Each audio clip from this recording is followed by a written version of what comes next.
Amoako Boafo, Soul of Black Folks, is presented in partnership between the Contemporary Arts Museum Houston and the Museum of the African Diaspora in San Francisco.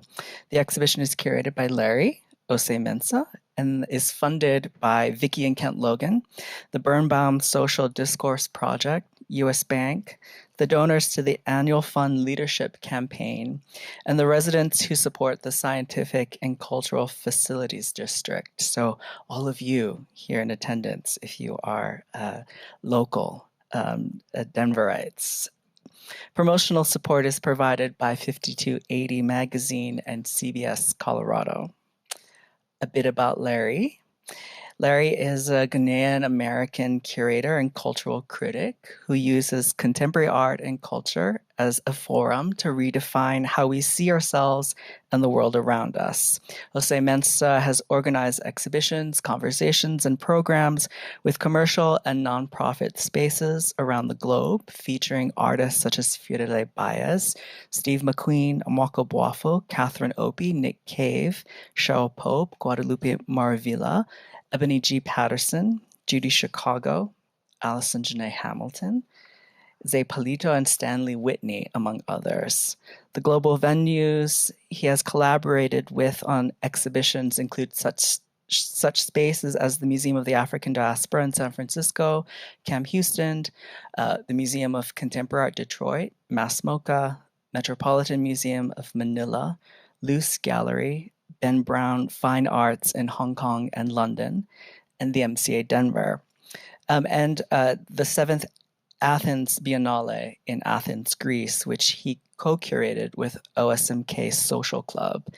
Larry is a native of the Bronx and co-founder of Art Noir, a nonprofit whose mission is to drive racial equity in the art world by centering creatives, curators, collectors, and communities of color. He currently has the... Thank you for collaborating on organizing the exhibition here. Thank you to the team at the Denver Art Museum. It's definitely going to be a treat for those who haven't seen the show yet. For full context, we started the exhibition at the Museum of the African Diaspora in San Francisco, fall 2021. The show then went to Cam Houston spring, summer 2022. It was just at the Seattle Art Museum, and this is the last stop. And so what's been great is that every iteration's been different. It's been special. It's been unique. But this iteration, you know, if you came in early, you heard a little bit of the playlist that was curated for Denver. We also have the Reading Room, which is a partnership with the Denver Public Library, which is super exciting. We have over 100 books by authors whose work is in conversation with Boafo's practice, adjacent to the practice, or things that we just felt would help give context to a lot of the things that he's thinking about. And then we have this kind of multimedia wall that gives you a little bit of insight into how, you know, I like to say that the donuts get made. Because I think the big question, even we were walking through yesterday, we were chatting with someone. He was like, "Oh, how is it made?" And we were like able to point to the wall, you know. So I think it gives you a lot more context and insight as you kind of spend time with the exhibition. So thank you everybody here at the museum. I mean, it's been great. Eric, thank you. This has definitely been like, I've done a lot of shows, and this has definitely been one of the most special. So I'm super grateful.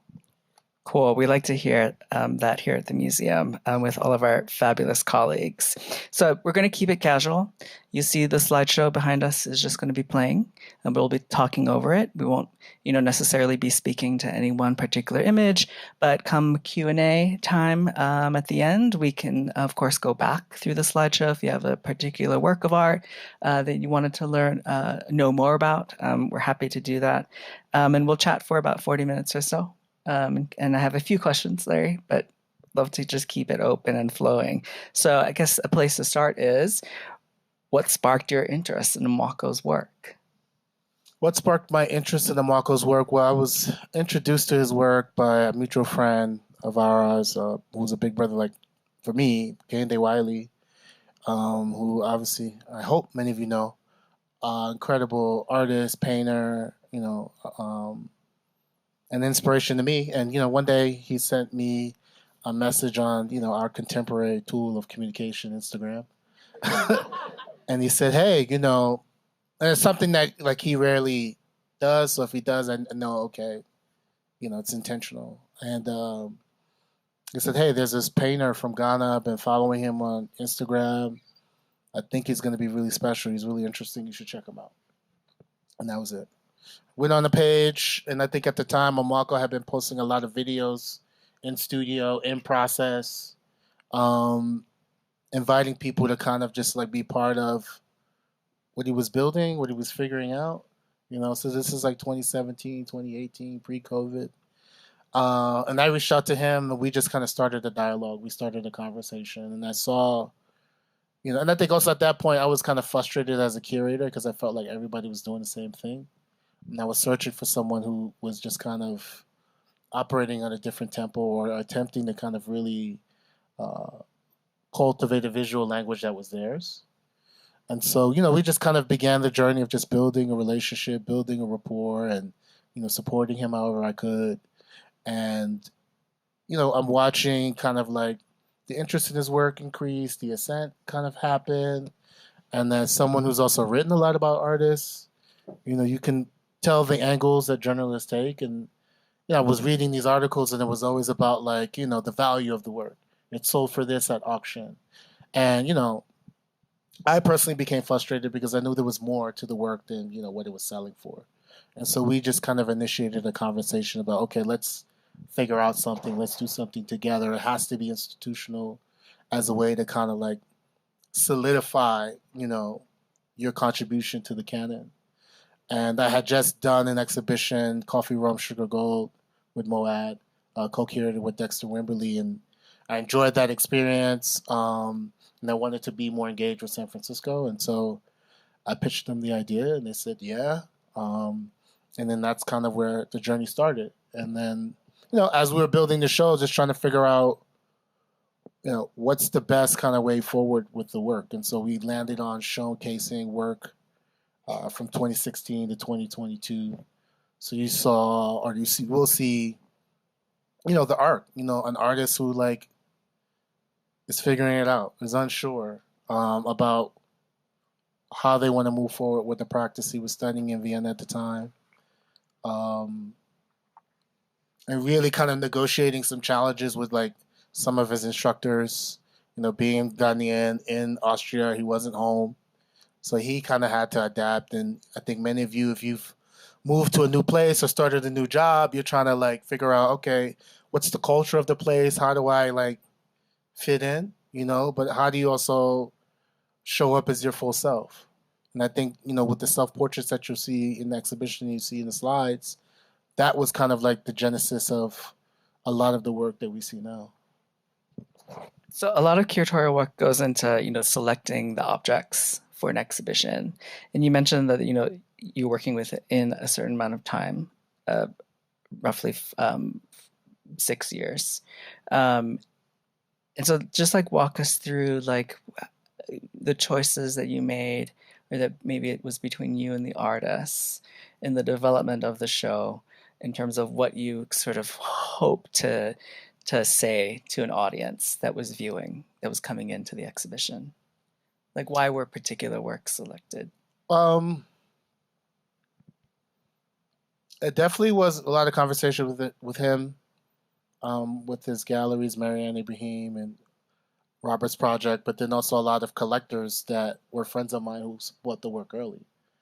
And we were really just trying to figure out, how do you showcase the breadth and depth, right?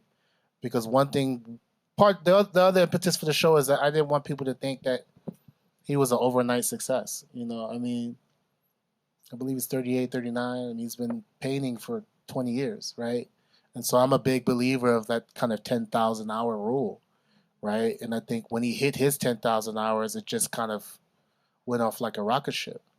And so, the process was also kind of me learning the nuances of the practice, right? So there were like stories that, sometimes he kind of casually divulges, and then sometimes it's like a classmate, like, oh yeah, when he was in school, so it's semi autobiographical, to a degree, but it was really me trying to assess what was he doing, because like, I kind of jumped into the jet screen when he was doing more of the portraits of friends, people he admires, celebrities. And so to have to go back and find drawings that he did, right? Because if you guys check out the catalog, there are a couple of drawings. Like I knew he drew to make the paintings, but I didn't know he was like drawing on paper and making studies. And so it was a process of getting to know him deeper and building a trust where, he would be vulnerable, because he's clearly been vulnerable with the work. But I think it was thinking about, okay, self portraits is kind of like the genesis of this body of work, right?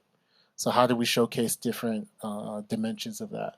So you have a work, Black Skin, White Mask, which is the oldest work in the exhibition. It's the only one that's all acrylic, the only one that's all brush, right? So you see that, okay, he's experimenting, he's figuring it out.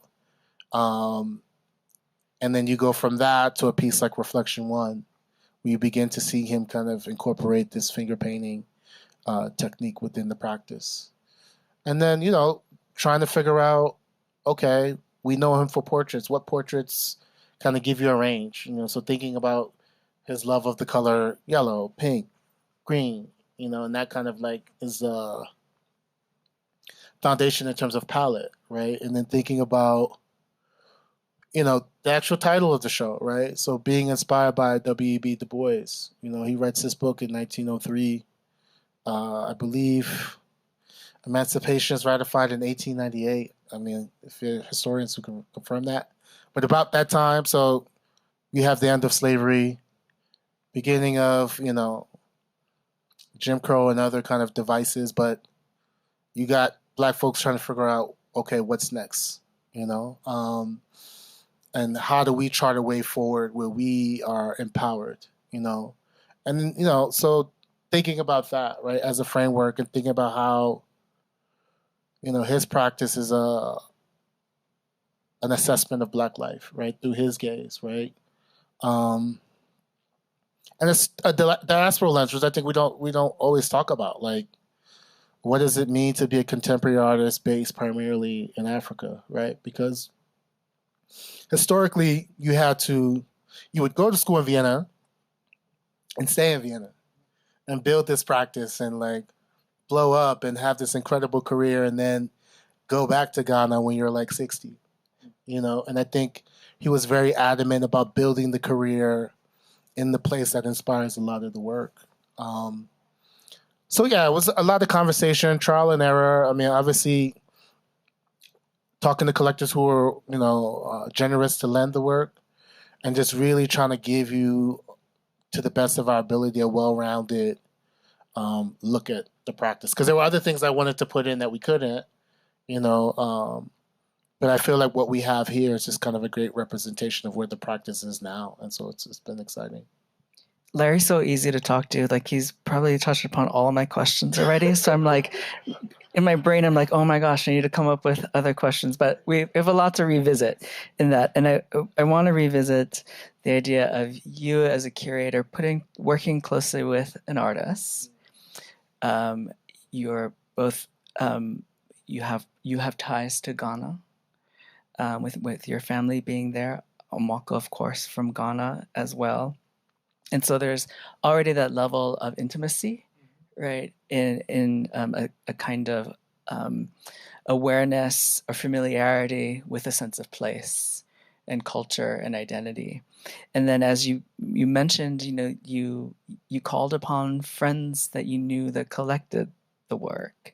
So there's this like familial, right,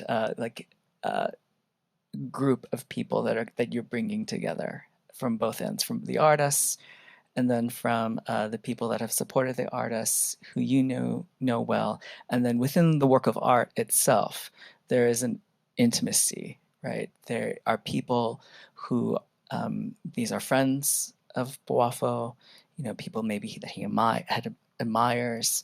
And then it even goes formally, right, to how the work is made. There's a touch, a direct touch with the canvas.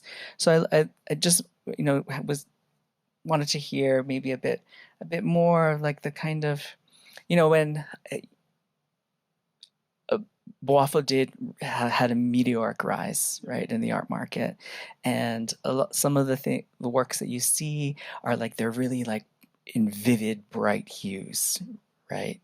Um, this show is a bit muted overall. There's the pop of color, the pop of sunflower yellow and some reds here and there, but I think overall it's a bit reserved, and I think it affords that like closeness that you can get within the show, within the exhibition, that it invites you near, right?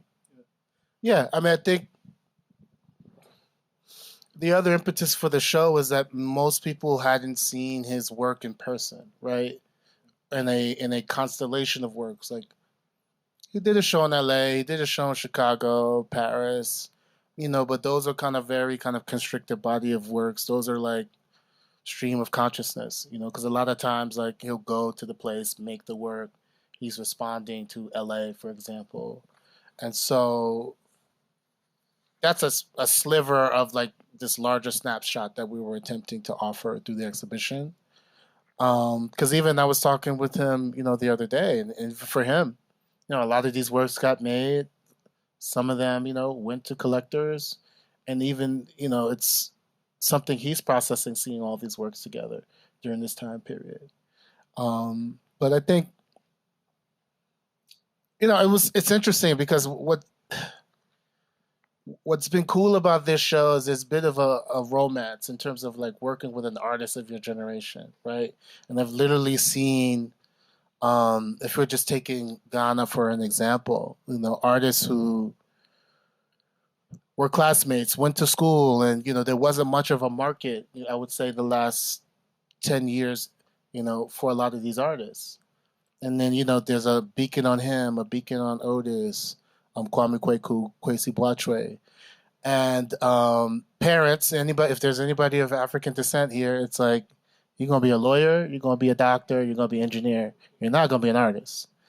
And for me, even Or being a curator, right? Curator. yeah, I'm lucky, But I think even like it's been interesting to kind of see how things have shifted with my family, where like my mom is like sending me artists, and I'm just like, oh, okay, and it's being respected as a vocation, right? And so I think with this practice, yes, it's the art, it's the energy around the art, but it is very much about the community and the uplift that he's trying to instigate through the practice. Um, and I think in terms of your reference to, I guess muted nature of the show, I think we wanted to create some ebbs and flows, right? We wanted to create, a journey, right? So you'll see a pop of yellow, a pop of pink, Rory and the team here suggested feather gray. And I think it also like because of the way we constructed it, it allows the paintings to pop a little bit more, right? Whereas opposed to if like all the paintings were just kind of on a white wall, like it'd still be sensational, but like there won't be things that you pick up, And so a lot of that's just spending time. Like when I go to Ghana every Christmas, and I would like literally sit in the studio and just like watch the process and like how is he making decisions, right? Watch his engagement with other artists, younger artists, watch his engagement with family, right? So it's like it's almost like I'm a I've been able to be a biographer of sorts, without writing the biography. I think the exhibitions like again, it's like semi but not fully.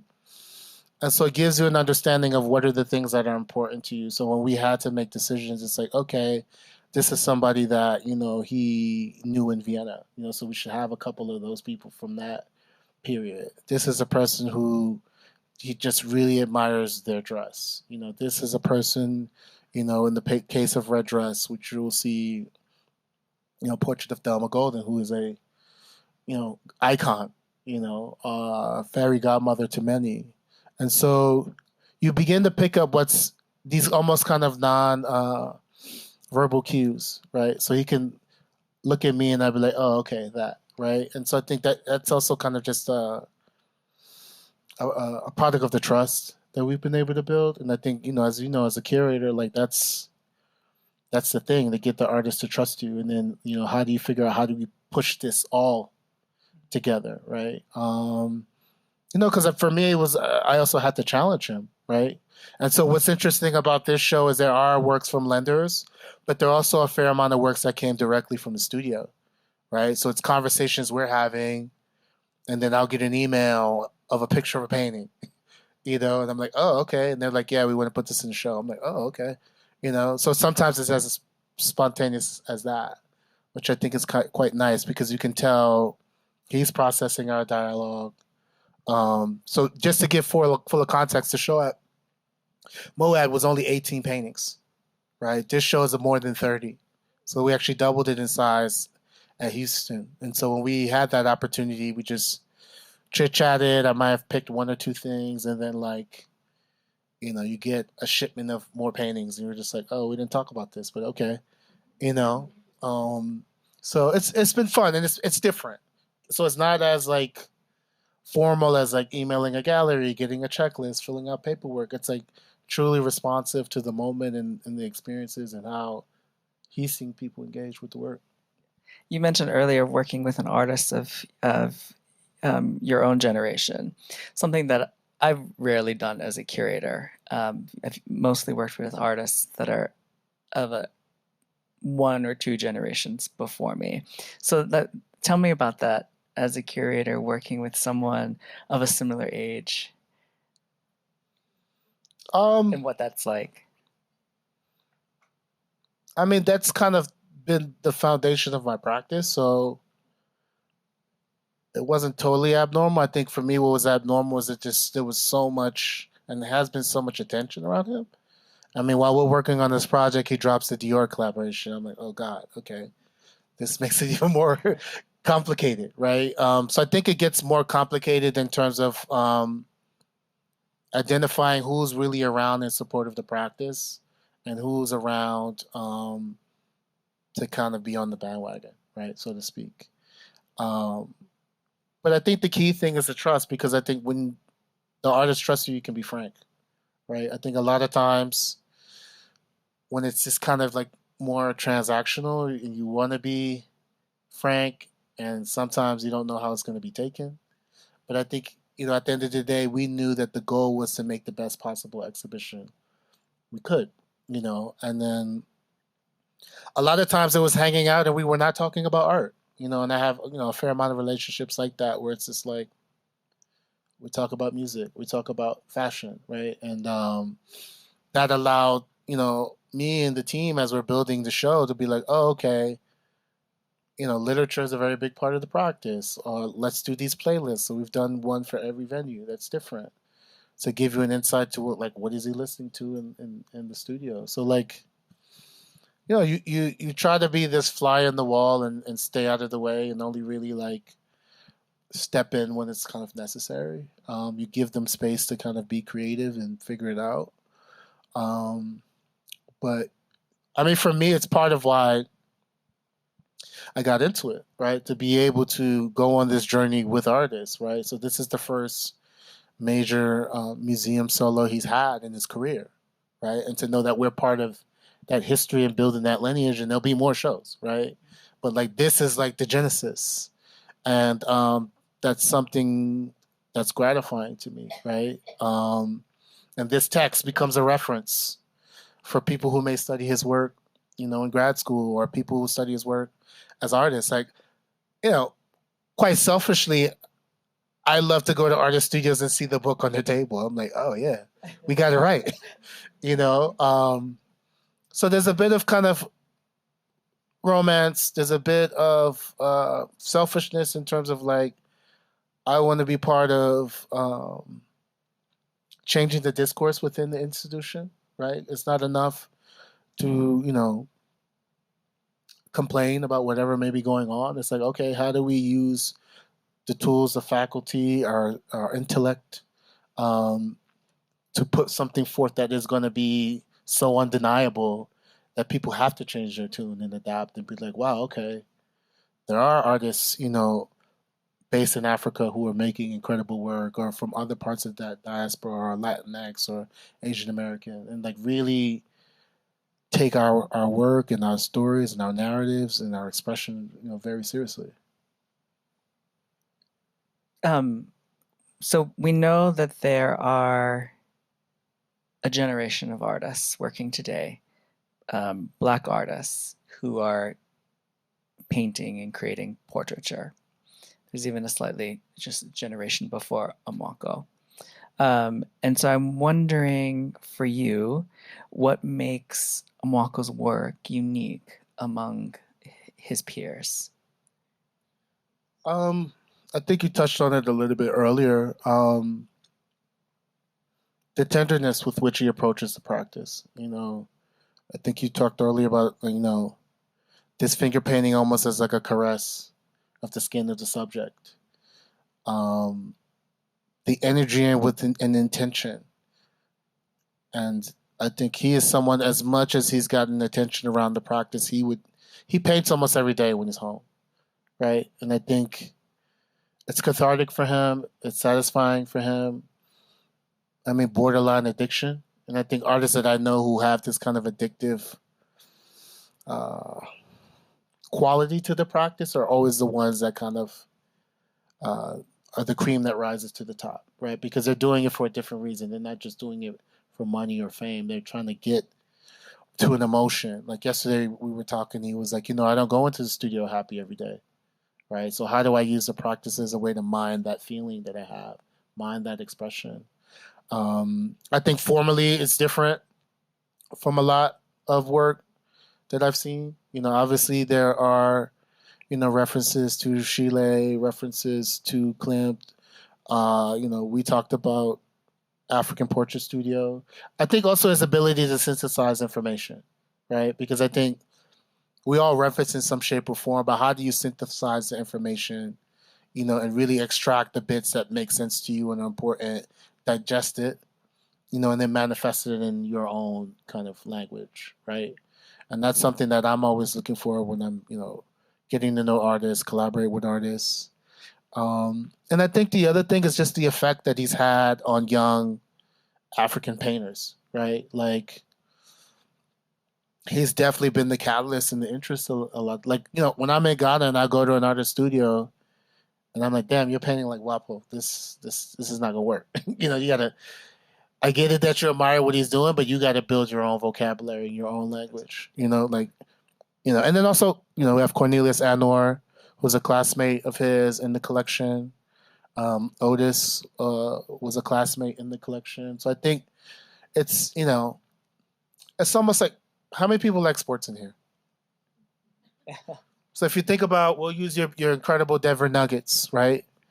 Like Joker's a really great player, but Joker makes everybody better, right? And I think that's kind of the secret to his success is that he's a great artist in his own right, but his selflessness in terms of trying to create opportunities for other people, I've rarely seen at this stage in the career. Usually it's you've been doing it 20 years, you started a foundation, oh, let me give back. And I mean, this has kind of been like, he just launched his residency last year, right? So it's like, so I would say that his selflessness, I think his ambition, um, his passion, and there's just this kind of magnetic pull. And it's always been fascinating to kind of just watch people look at the work and like they're transported, to the studio, to the moment, and so it's been super amazing.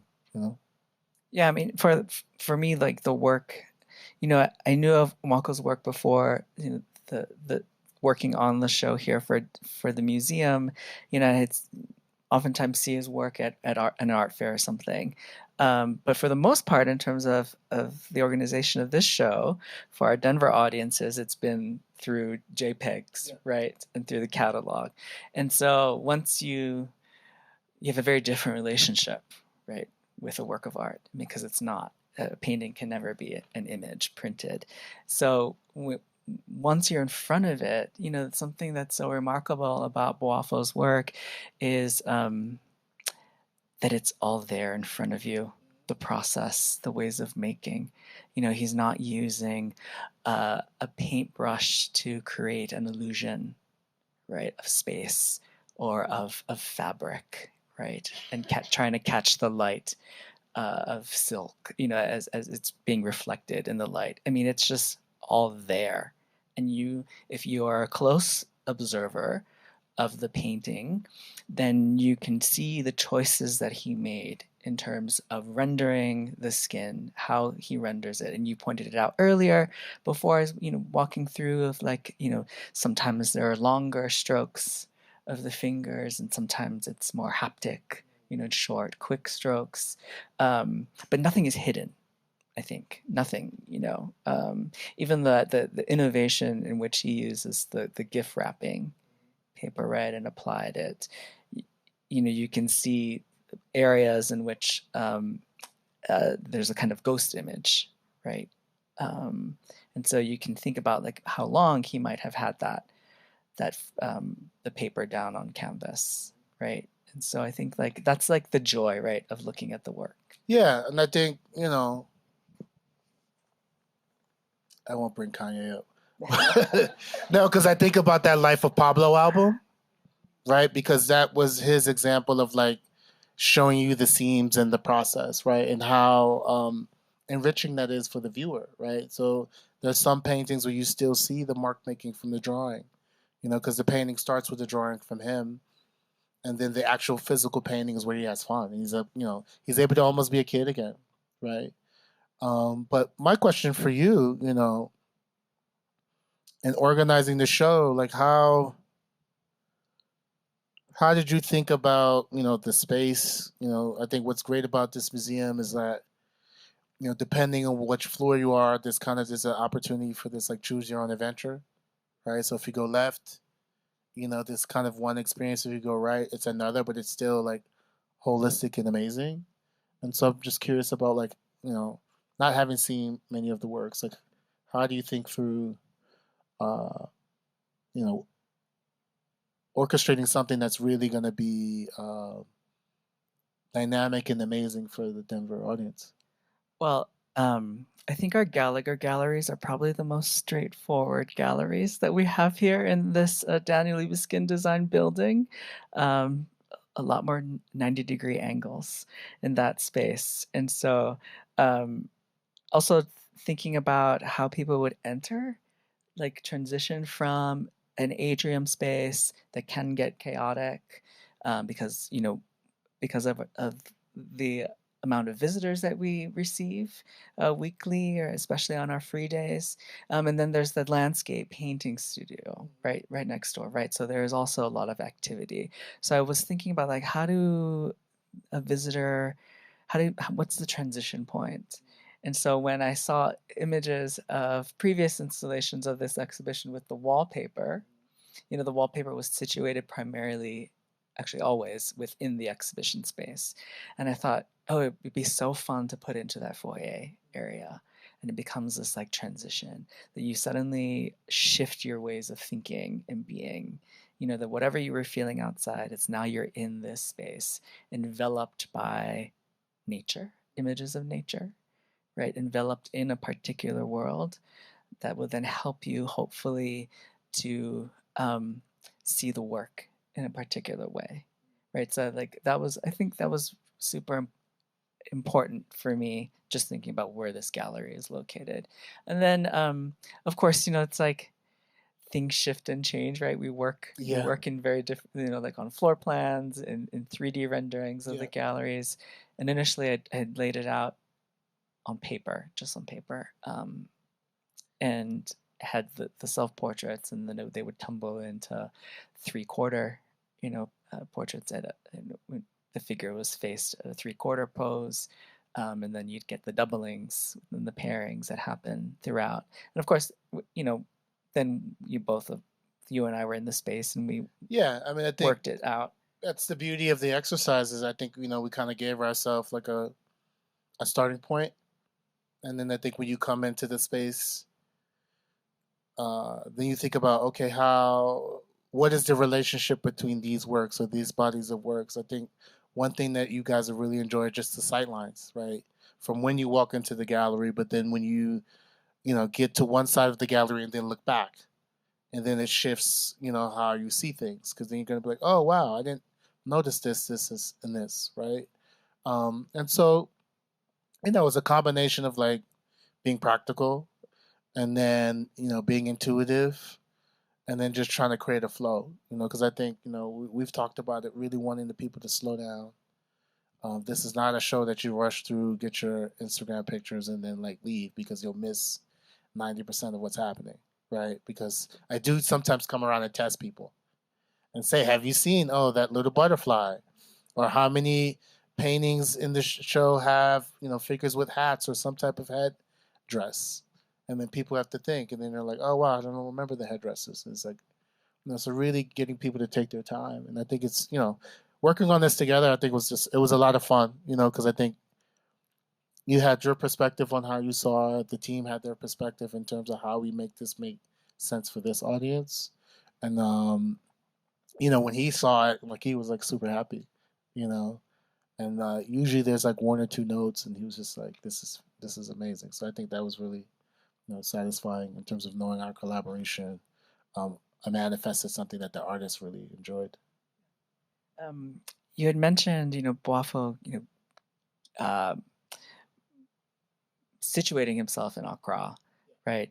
And building a studio and a space. And he recently opened up earlier this year, Dot Atelier.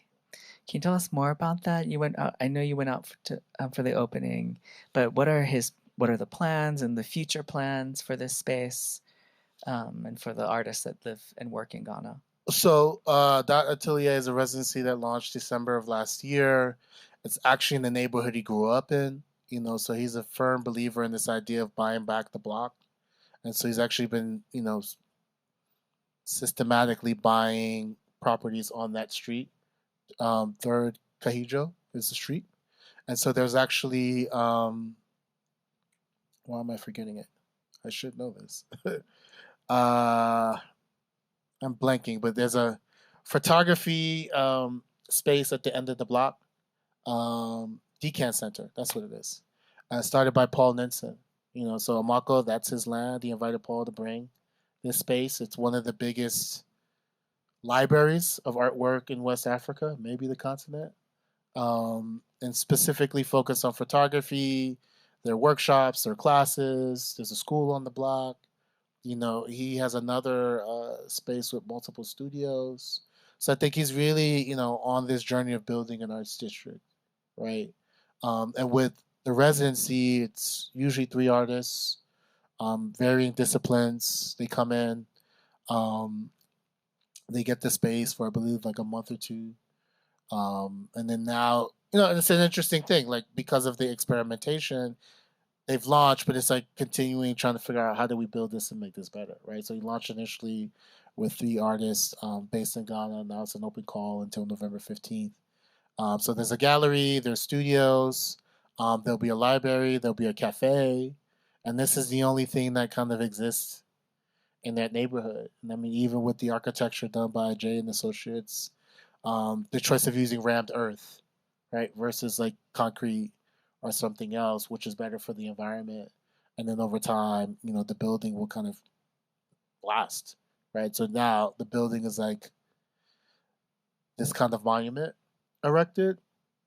And what's been cool is like, every time I go over there, like people are interested. They feel part of it. Like when we did the opening, everybody in the neighborhood came, in addition to artists and collectors from all over the world. And I think he wants people to get a taste of what's inspiring him and what has inspired him, right? And so it's very often like his personality type of bringing the action to him, to his community, as opposed to always having to go to it. And so, and I think it's also just part of a constellation of artists. You have Black Rock in Senegal, which I've had the opportunity to spend a lot of time, founded by Kehinde Wiley. Yinka Shonabari has Gas. In Nigeria, Mark Bradford has a project. I mean, there's so many artists who like, Sime. they understand that creating these spaces, right, for dialogue, for engagement, for exchange is really what's going to help the ecosystem grow, right? and doing this not dependent of a governmental structure. It's just the artists are like, okay, this is what's needed. So one thing that we've been going back and forth on, I'm like, all right, we need an art supply store, you know, and he was like, all right, we'll figure it out, and then let me know. And I'm like, and sometimes it's that simple. Like if you have an idea and if it's going to add value to what's being built, he's supportive of it. And so yeah, it's been interesting to see. And I mean, like I'm on the jury for this first cohort, and it's going to be continuous growth. It's not going to be perfect, and I think we all know that, but it's going to be fun to see how it evolves. I think it's just remarkable and actually really great that you know artists are not waiting for a nonprofit to come in or government to incentivize cultural activity, right? Or to create a kind of arts ecosystem that they're using their own agency, right? And it's exciting because I've seen it. Like I was in Brazil last month for an exhibition I had, and to see artist collectives, residencies, like I think this is what artists they naturally do, right? And I think this is just a generation that's a little bit more entrepreneurial in their efforts, but still very scrappy and creative. When I think about Michael Armitage has something in Kenya. Koloki has something in Kenya. There's projects in South Africa. So, I mean, for me, it's exciting to see artists, creatives, cultural workers just take the bull by the horn and say, this is what is needed in our community, and we're going to use our resources, our network, our passion, our blood, sweat, and tears to kind of like make sure it's manifested. And that's also reflected in how you operate as a curator and a cultural organizer. I mean, can you tell us a bit about Art Noir and how that functions? So Art Noir is a collective that I co-founded with a number of friends, 2013, and it really kind of started off as just like friends wanting to take art trips. I got tired of doing trips by myself. So I literally would like send an email blast like, "Hey, Yinka Shondabar is showing at the Barnes Foundation. Who wants to go to Philadelphia?" And or when Franklin Sermons did Prospect, we just rallied a group to go, and it just started organically. And I recognized that there was a group of like Black and Brown folks who wanted to be part of what was happening, and they didn't necessarily feel the traditional museum challenge were for them per se. And so it just started with field trips, then studio visits, and then doing programming. Like so, one of our first programmings was with Wangechi Mutu and Julie Moretu, and I think Adrian Edwards. And to get those titans to say yes, I was like, we're on to something, right? Because they saw the value in what we were building. And then we became a formal organization in 2017, so we're 501c3. On paper, it's 7 co-founders, 5 women, 2 gentlemen, but it's a multitude of people who really were part of the genesis of it. During COVID, a lot of friends and colleagues were getting furloughed, laid off, so we started a micro grant program. We were awarding micro grants between $500 and $1,000. And then this year, we launched a scholarship program in partnership with CUNY, which was giving 8 full scholarships to MFA, BIPOC MFA students. So CUNY MFA for a year is about $10,000, right? And a lot of people who choose to go to CUNY's because it's more affordable, or they're going part time or whatever the case may be. So to be able to now reinvest in the community that invested in us has been really incredible. And I think now is just trying to see what the next 5 to 10 years will look like. And so that's super exciting. Working in collaboration with institutions, brands, artists. It's been a lot of fun, And the other thing that's important to point out: none of us take a salary, so it's like any money that comes in goes out, right? And so that's kind of an interesting exercise that you get these pools of funds, and a lot of times when you're working in nonprofit, that gets chopped off for a lot of overhead, admin expenses, which is normal. and we've been able to function in a way that's a little bit different and a little bit more entrepreneurial. Um, and I guess I can announce it here because this won't come out for a couple weeks. We're doing a project with UBS for Art Basel Miami. So we'll be curating a selection of works that'll be on view for the fair, and that's a celebration of our 10th anniversary. And it's a big deal for us to kind of show up in Miami in that way. And so I think a lot of it is really how do we show up for each other? How do we show up for the artists, our friends, cultural workers, and really make this experience life changing? Because I mean, for me, when I came, I was mentioning when I came last week, I went and saw your show upstairs, and I was telling Rory the other night, I was like energized by it because I think sometimes you forget you're doing this for the public. You're doing this for the community, and I try to remain a fan as much as I can. Because I just it's not work for me. This is like truly like a passion. So it's been a blessing. I just admire you a lot, Larry. Like the ways in I which you admired you. work and hustle, and just the kind of the real strong like kind of belief in something, and like knowing that it's good and that it's right, is I think always important to kind of keep in mind. One last question before we open it up to our audiences, and it's maybe hopefully straightforward, but maybe not so much, is what do you hope people will take away with them as they leave this exhibition?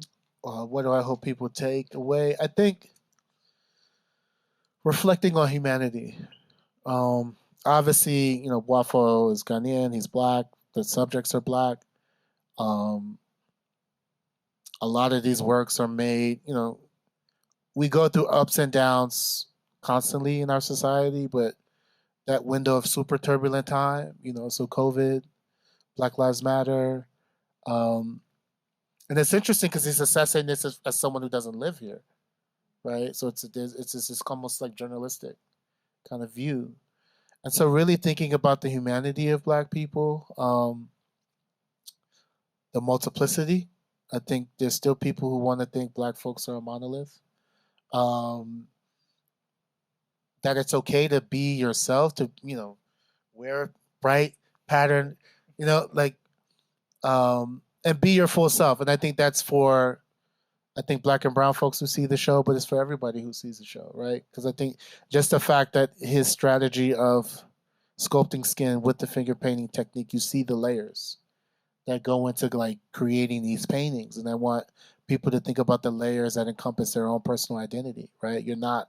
I'm not just, Larry, who grew up in the Bronx. I'm also someone who loves art, loves shopping, loves books, right? And that's not necessarily something you're always going to get when you meet somebody, right? So really kind of thinking about the layers that encompass everybody's humanity as you're like taking time and really looking. And, I think some of the figures you see, they're going to look like people they're going to look like an auntie or a brother or a father or a cousin, grandson, lover. And I think also what's important is that, because I was talking with some folks the other night, allow whatever emotion that comes up to you to come up, right? Because I talked to someone, we were talking about Reflections 1, and he said it felt so queer and he felt uncomfortable about that. And I'm like, but that's okay, right? Because then that means there's a space to have a dialogue about that, about why that makes you feel uncomfortable. And I think so things come up for you, like it's okay. There's no right or wrong, right? And I think that's what's beautiful about this work is that it is evocative.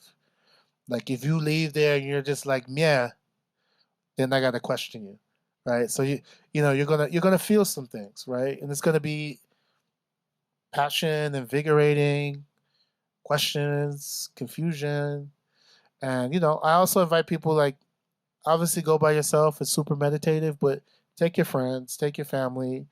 Talk about what it is that you see. What do you feel? Because so much about just my life is about making these experiences as accessible to as many people as possible. And I think it's been a good run with this exhibition. I mean, I was talking to my partner the other night. She was like, "What did you learn?" I was like, "That's a good question." But I think I learned that, like, trust people. I think they are the greatest litmus test of if you're hitting the nail on the head or not. And it's been great to talk to people who've seen the exhibition, seen the work. A lot of people have only seen it online, through Instagram. So what is it to kind of see it in person? Um, and then I think, finally, I think for people to understand that Black folks matter, Black folks are here, they're beautiful, they're joyful, they're nuanced, they're stylish, and that all those adjectives that encompass the diaspora specifically is what makes us special, right? And I think it's okay to lean into that because I think sometimes people get their light dimmed, right? And I think this is about brightening that light and you walking out feeling good, back straight, like, yeah, that was a great show. Yeah, that was really interesting. And so my hope is that people walk out of the exhibition, feeling good, feeling empowered, encouraged, curious, definitely, engage the reading room because there's a lot of material there. Do you want to kind of continue your exploration? You can do it. So thank you guys for being here. Thank you again to Rory, Eric, the team here at the Denver Art Museum. You always say your last show was your best show, but like this one was super special, and I'm really happy that you guys came here on a Saturday morning to hear us chat about the exhibition. Great. Thank you, Larry.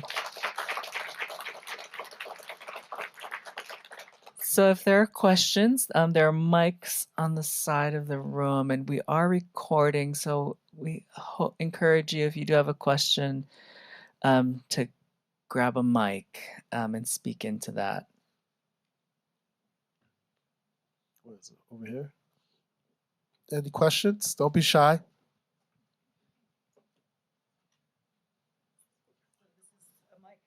Yeah. Yes. Hello? Hello. Does that work? Yes. So I was lucky enough to see this show in the Seattle Art Museum just a couple of months ago, and I wanted to go back and I couldn't. Okay. And some part of my brain did know it was going to be here, but I'd kind of forgotten, and came home and went, oh, of course. So I'm very excited to be here and to see this version. I mean, when you said each space is curated differently, so it's unique. And so I'm just thrilled to see it in this space. But the thing that really, as you were talking about Amwako's process, and I mean, the obvious thing is the finger painting and all of that. But when I looked at this exhibition, particularly the image that came up, I think it's Self-Portrait 1, and the paper, I think that's on paper. Yeah, it's paper. Okay, but the pieces pasted together. Yeah. And that occurs in other places, and it's something that really got my attention. I've seen it in other people's work, and I was told to do it in my dabbling in art school. Say, okay, you need more space to work on what you're doing. Do this. Don't be afraid. So I was wondering whether you had extra things to say about that in particular, and any other features of his work that put things together in a way that it may not have started at the beginning as okay, I need to do this to express what I'm saying. Thank you for your question. So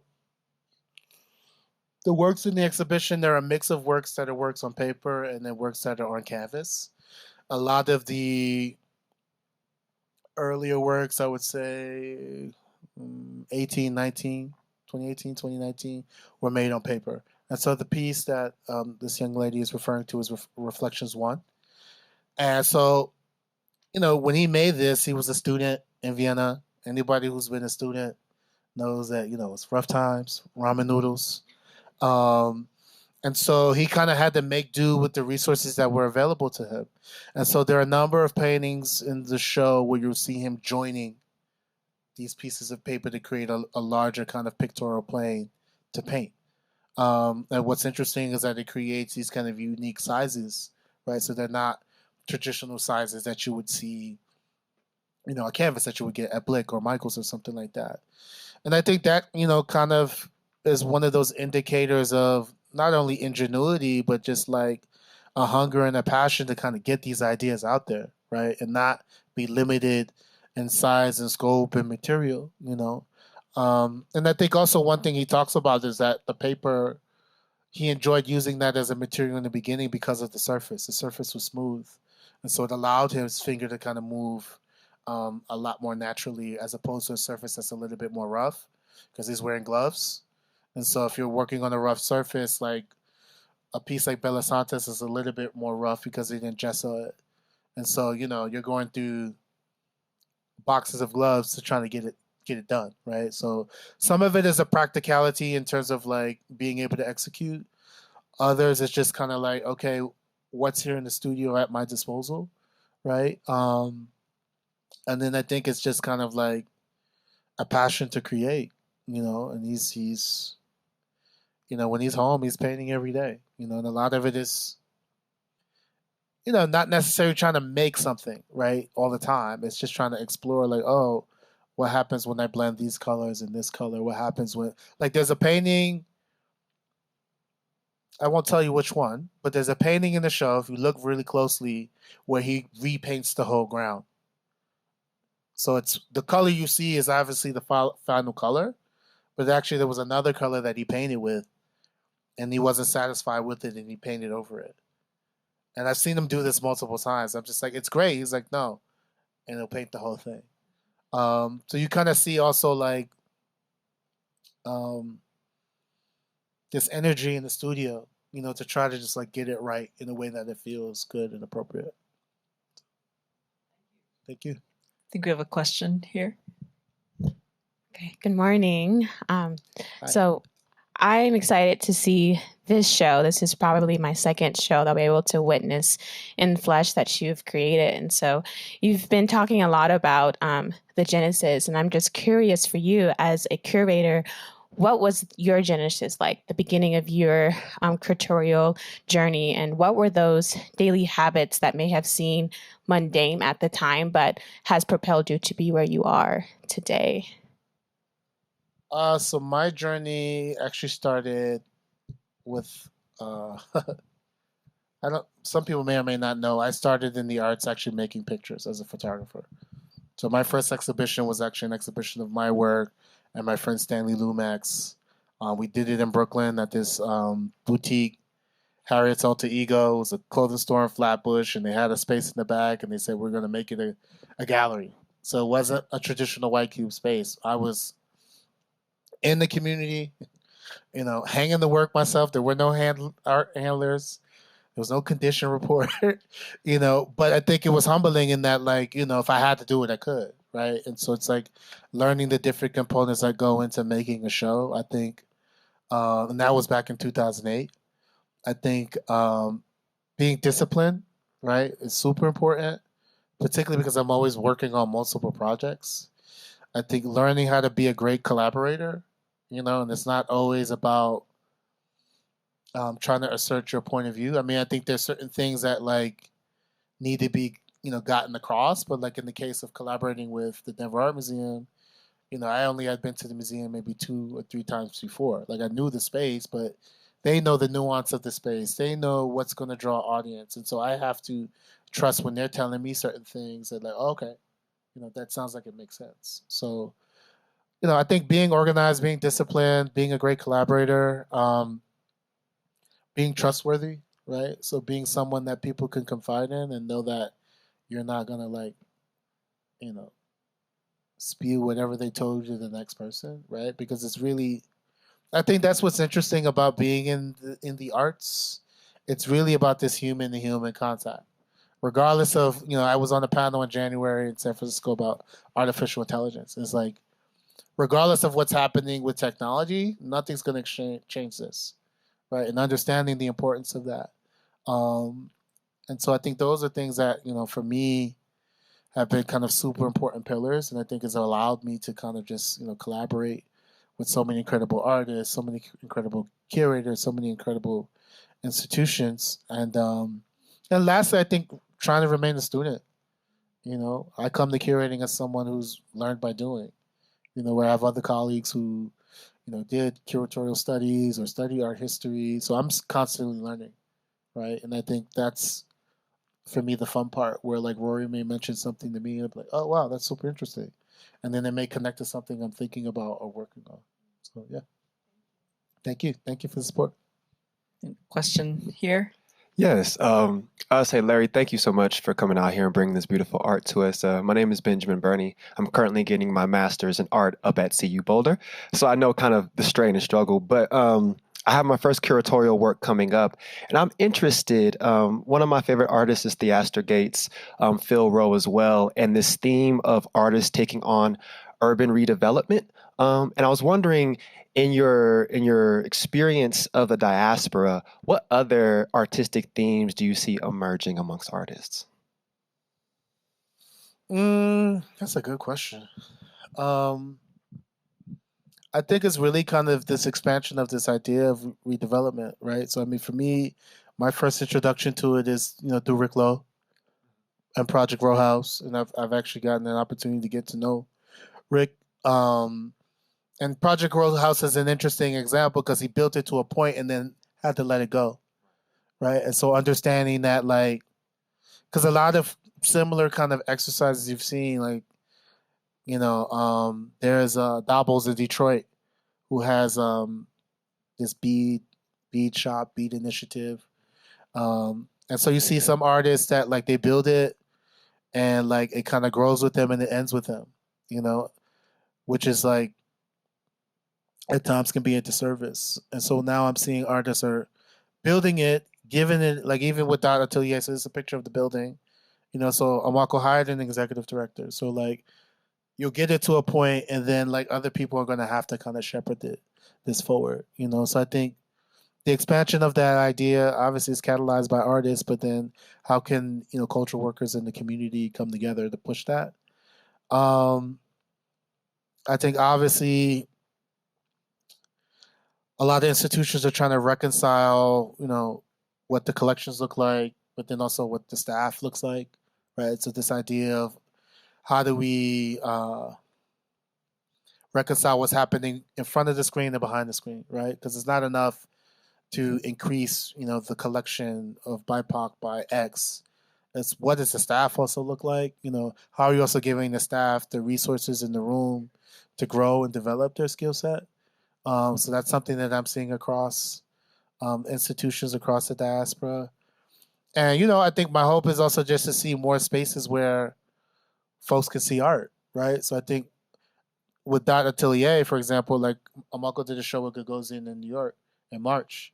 And the caveat of that show is that that same show needed to be on view in Ghana. Because it's like, you know, my people should be able to see the shows that like a lot of the art world are clamoring to see, right? And I think that was kind of bold because they could have just been like, nah, you know. But he understood his position and leverage, and I think also was a reasonable ask, right? And so I think, you know, a lot more artists are kind of asserting their power and their position and understanding that, you know, it's not just art for art's sake, but it's cultural capital. And so how do you kind of wield that cultural capital for the betterment of your community? And so, I mean, it's been interesting to kind of see and assess, but it's kind of a continuous growing process, I guess. Thank you. Question here. Hi. Boafo kind of the reading I've done. Can you hear me? Yep. The reading that I've done so far, Boafo is like the Cardi B of the art world. Like he was discovered on Instagram, he blew up, he had an art collab with Dior, and then there was this explosion of grift on his work. So I'm curious, what's next for him outside of Dot Elier and Buyback? Like, are there more collabs? Um, how's he dealing with the people who are buying and flipping his work? Because I read that there was a lot to that.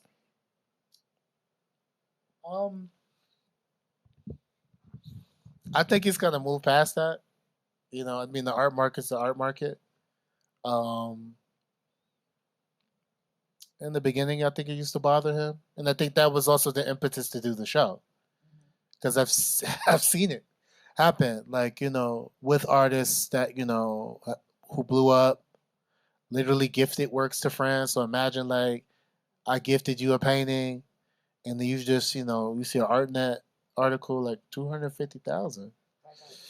I could do a lot with that, and people literally selling the work that like I seen it, and I seen what that did mentally to a lot of people, and people who had to kind of just step back from it all. Some people have not stepped back in, or some people had to adapt. And so I think having this kind of institutional effort was a way to kind of solidify it, that this isn't a fad. It isn't a flash in the pan. That this actually does matter. This is changing and shape shifting the discourse, not only in the U.S. But around the globe, right? Because like I curated a group show in Brazil. It was the first time he had shown formally in like Latin America, and it was interesting to see the dialogue around that. So I think for him, he's understood that, as I mentioned to this gentleman, that like it's not only a painting, it's not only his expression, but it's cultural currency. And it's like, okay, if this is cultural currency, how am I going to leverage this to get the things that are going to be in service to my community and not just me? And that I keep harping on that because like I don't even know if I would be that selfless. I think a lot of times you work so hard to get the bag, and then it's just like usually you want to help people, right?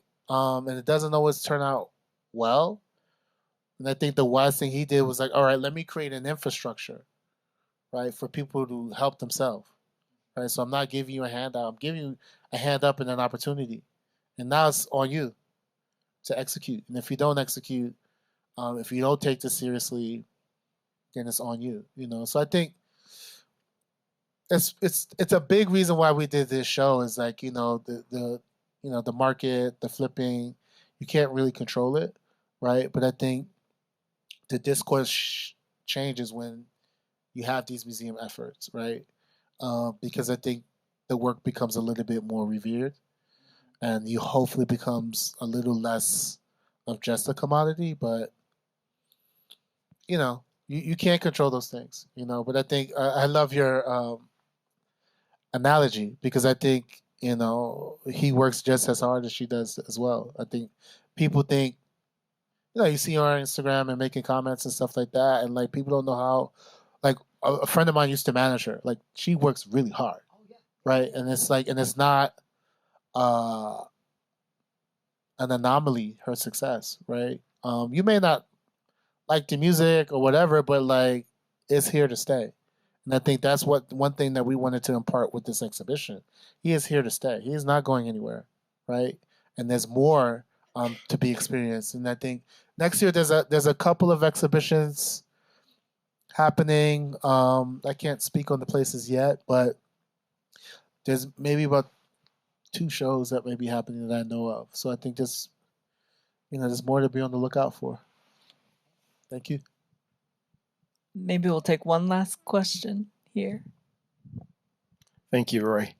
Larry, first of all, thank you for bringing this show to Denver and for embracing the building, the Leapskin building. I really appreciate your comments that you made the other night about that. And Rory, for embracing the opportunity to bring this to us. I'm really grateful for that. Thank you. So my question is, I think you are uniquely built for the moment we're in right now. I think that your background, as much as I know it from a standpoint of your business marketing and hospitality academic background, and that to me says entrepreneurial business in terms of that career that you're in. And I think institutions are looking for ways to best embrace the opportunity in this moment where people are open-minded about marginalized artists and trying to use that as an opportunity to bring more people into the institutions and broaden the conversation. And I think this exhibit, with your inclusion of the culture, so music soundtrack and having the reading room with books that are really relevant to the culture, are example of I think why I say you're built for this moment. And I'm curious how your entrepreneurial or business background influences the way you approach your work, not just with this show, but just in general, and how you see that showing up to achieve if we share the same goals in terms of that broadening of the audience, how you've been able to make that happen. What are the key points to that? Thank you for your question. I think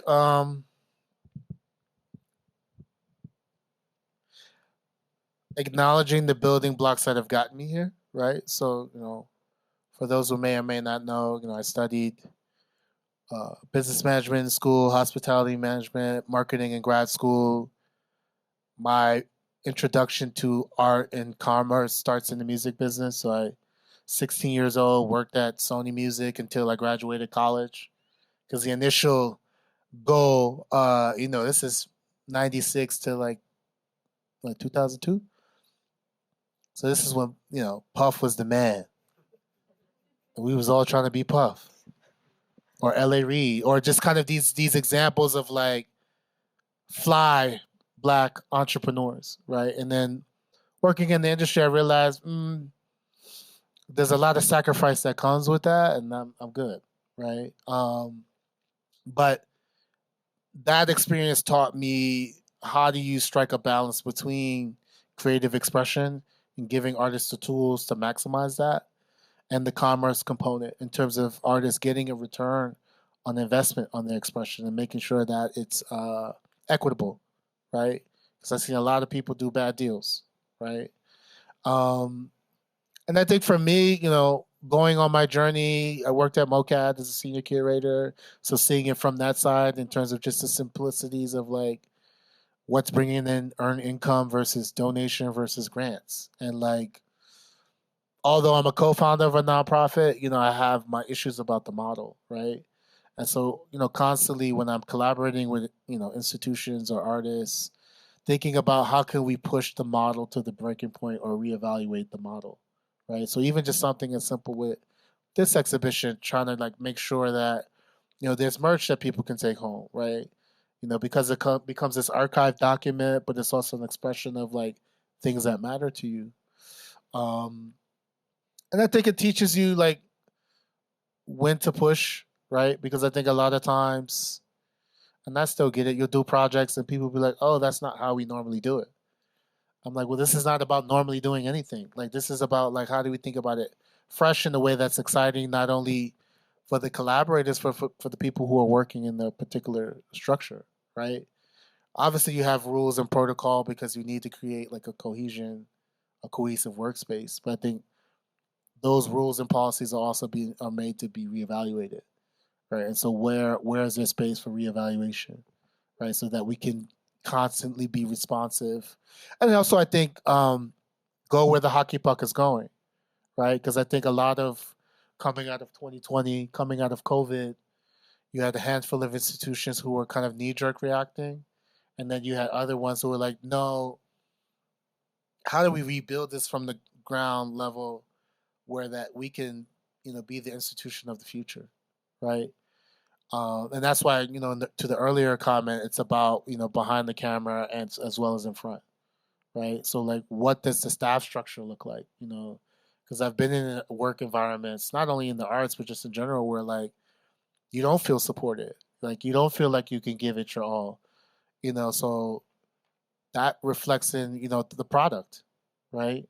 And so how do you give people the tools to feel empowered, with their project, right? And I feel like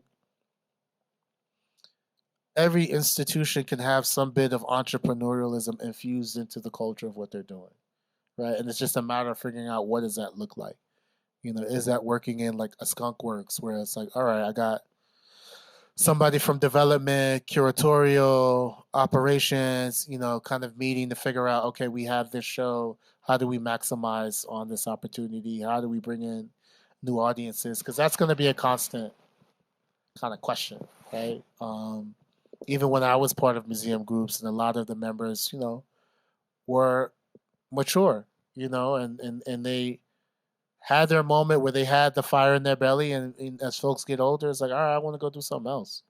I want to go chill on the beach, or I want to downsize, right? So how do you create, a cycle where you're constantly bringing in fresh blood that can learn, and then, when the elders and the stewards are ready to hand over the reins, they have the experience and the insight, and they're able to kind of push it forward.